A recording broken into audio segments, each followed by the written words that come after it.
శ్రీమాత్రే నమ. జై గురు దత్తాత్రేయ నమ. ఈ వీడియోలో మనం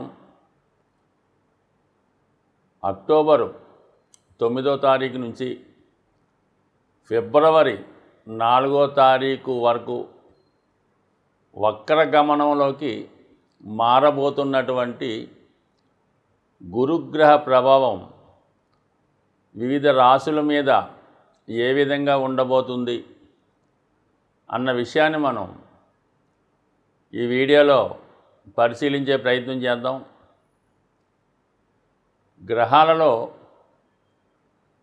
అత్యంత శుభగ్రహాలలో గురువు ప్రథముడుగా ఉండడం జరుగుతుంటుంది. దాని తర్వాత శుక్రుడు, శుభగ్రహాలతో కలిసినటువంటి బుధుడు, అలాగే పాపగ్రహాలుగా శని, కుజ, రవి, రాహుకేతువులు ఉంటాయి. అంటే ఏదైనా ప్రతి ఒక్కరూ కూడా ఒక విద్యలో విజయం సాధించాలన్నా, వివాహం జరగాలన్నా, సంతానం కలగాలన్నా, సంస్కారం, జ్ఞానం, విజ్ఞానం రావాలన్నా గురువు యొక్క అనుగ్రహం తప్పనిసరిగా జాతకుడిపై ఉండాలి. మరి జాతకుడు జన్మించినప్పుడు అతని జాతకంలో గురువు ఎంత బలంగా ఉంటే అతడు జీవితంలో అన్నీ కూడా, అంటే విద్య సకాలంలో పూర్తవడం, సకాలంలో వివాహం జరగడం, సంతానం కలగడం, జీవితంలో స్థిరపడడం, ఇవన్నీ కూడా ఒక పర్ఫెక్ట్ షెడ్యూల్ ప్రకారం జరుగుతుంటాయి. అదే గురువు బలహీనుడై పాపగ్రహాలతో కలిసి ఉన్నప్పుడు, అంటే ఒక విధంగా రాహుతో కలిసి గురుచండాల యోగం ఏర్పడిన, అలాగే శనితో కలిసి ఒక విధంగా అది మంచి యోగం అయినప్పుడు కూడా అభివృద్ధి ఆలస్యం అవుతూ ఉంటుంది.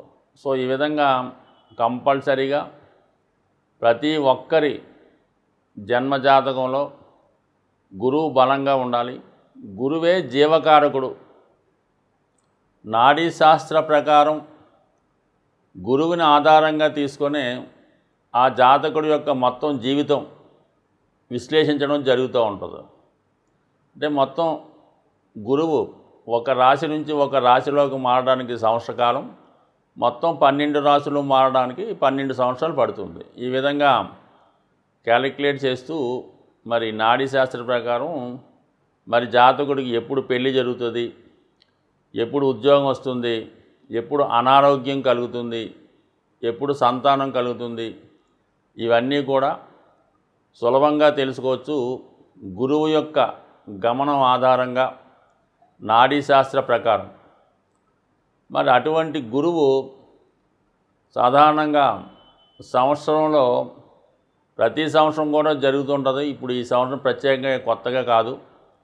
ప్రతి సంవత్సరం 4 నెలలు సుమారు అటు ఇటుగా రవి యొక్క గమనాన్ని అనుసరించి, అంటే సూర్యుడికి గురువుకి మధ్యన ఉన్నటువంటి డిస్టెన్స్ ఆధారంగా గురువు వక్రగమనం పొందడం జరుగుతూ ఉంటుంది. అంటే కొద్దిగా ఆ వేగంలో మార్పు రావడం, కొద్దిగా అటు ఇటు టెక్నికల్గా మార్పులు వస్తాయి.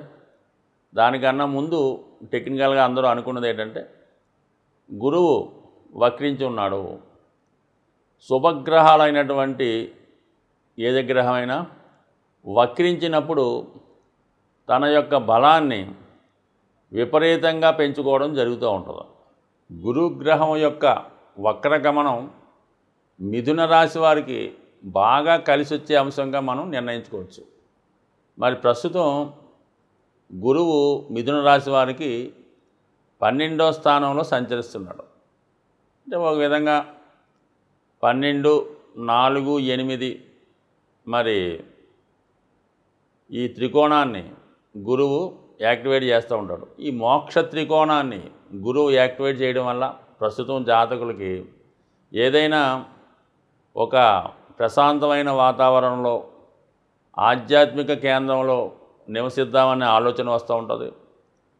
అటువంటి ఆధ్యాత్మిక కేంద్రాలకి, ఆధ్యాత్మిక కార్యక్రమాలకి ఆర్థిక పరంగా సహాయం చేయడం, లేదా ఫిజికల్గా అందులో పాల్గొనే ప్రయత్నం చేయడం చాలా వరకు జరుగుతూ ఉంటుంది.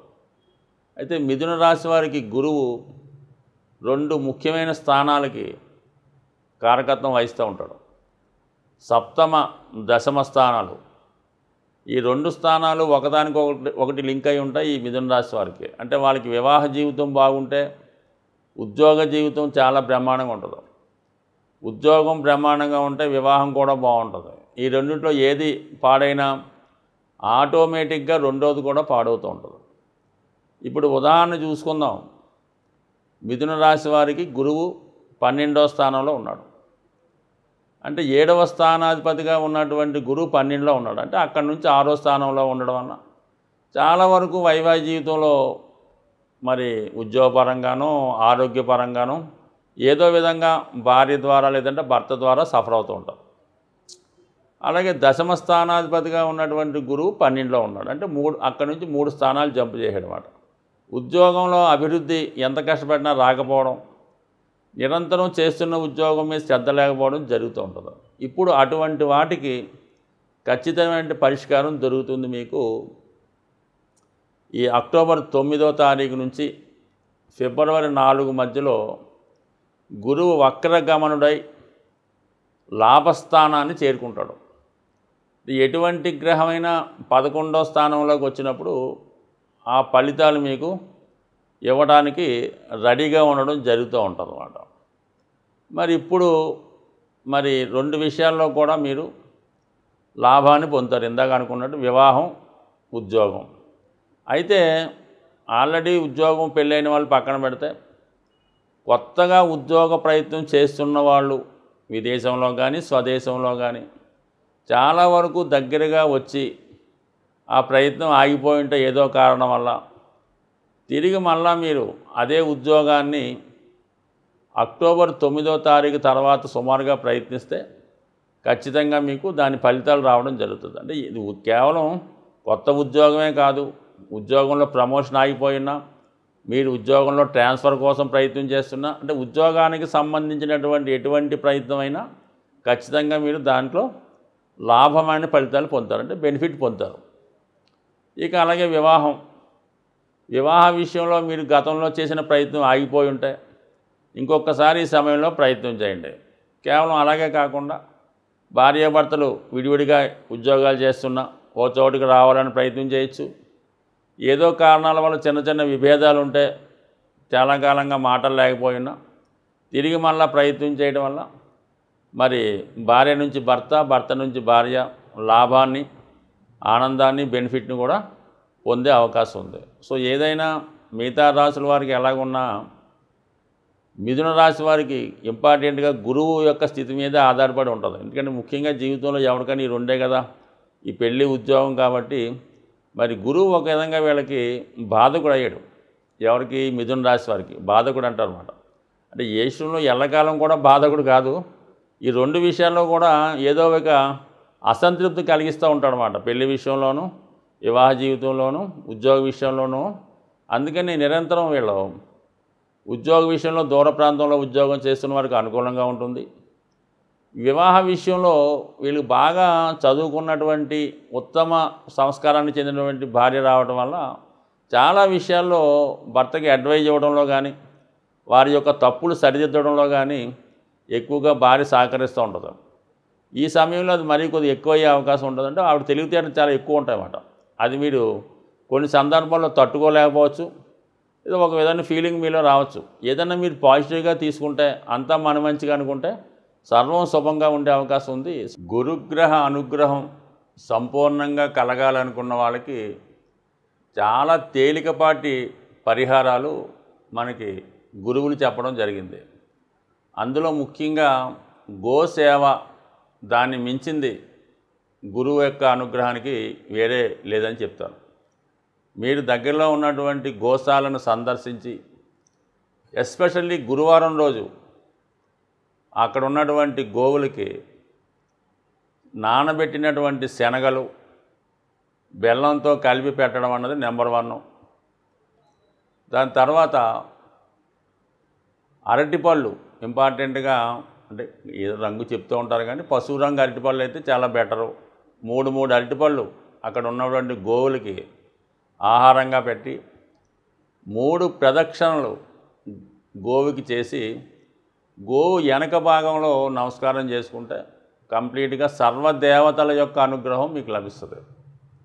ఇంకా బాగా ఇబ్బందుల్లో ఉన్నాం, ఏ విధంగా కూడా మనకి ఏ దారి లేదు, అలాగే అనారోగ్యపరంగా చాలా ఇబ్బందికరంగా ఉంది, అసలు మంచం మీదే ఉండవలసి వస్తుంది అనుకున్న వాళ్ళు వీళ్ళ గోశాలకి దర్శించి వీళ్ళు ఎంత బరువు ఉన్నారో ఒక 60 కేజీలు ఉంటే 60 కేజీలు అక్కడ వెయిట్ ఉంటుంది, దాంట్లో చూసి ఆ బరువుకు సమానమైనటువంటి ఆహారం, పశువులు తినే ఆహారం, అది చిట్టో తవుడో ఏదో ఒకటి అక్కడ డొనేట్ చేయడం వల్ల సంపూర్ణంగా మీకు మళ్ళా పునర్జన్మ లభించే విధంగా లభిస్తుంది.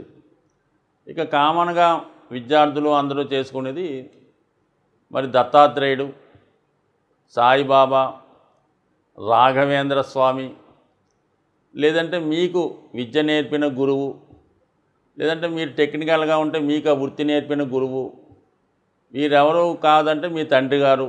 వీళ్ళని ఈ రోజుల్లో పెద్ద పూజించేవాడు ఎవరు ఉండరు, కానీ వాళ్ళ మాట గౌరవించి వాళ్ళని కొద్దిగా గౌరవప్రదంగా చూస్తూ వాళ్ళకి సత్కరిస్తూ వాళ్ళకి ఏదన్నా అవసరానికి తగు విధంగా చేదోడు వాదోడుగా సహాయపడుతూ ఉంటే ఖచ్చితంగా గురువు యొక్క అనుగ్రహం లభిస్తుంది. సో కనీసం సంవత్సరంకోసారన్నా గురువుకి ఈ విధంగా ఆదరించడం వల్ల, మరి కొత్త వస్త్రాలు వారికి ఇవ్వడం వల్ల, లేదంటే వాళ్ళ ఇంట్లో ఏదైనా కార్యక్రమం జరిగినప్పుడు సహకరిస్తే 100% మీకు ఈ గురుగ్రహ అనుగ్రహం లభిస్తుంది. అంటే గురుగ్రహ అనుగ్రహం ఉంటే సర్వ సంపదలు లభిస్తాయన్నమాట. సాక్షాత్తు దైవం యొక్క స్వరూపం లాంటిది గురువు కాబట్టి ఈ గురువులను ఆరాధించవచ్చు. మీకు దగ్గరలో ఉన్నటువంటి క్షేత్రాలు చాలా ఉంటుంటాయి కాబట్టి అక్కడ ఉన్నటువంటి శివుణ్ణి ఆరాధించవచ్చు. ఇంకా శ్రేష్టమైనది ఏంటంటే కృష్ణ భగవానుని పూజించడం, భగవద్గీతని చదివే ప్రయత్నం చేయడం, లేదా కనీసం మనం చదివి అర్థం తెలుసుకోలేకపోతే అంతలో కొంత భాగాన్నైనా ఎవరితో అన్నా పెద్దలతో చదివించుకొని వినడం వల్ల మీకు ఈ గురువు యొక్క అనుగ్రహం లభించే అవకాశం ఉంది.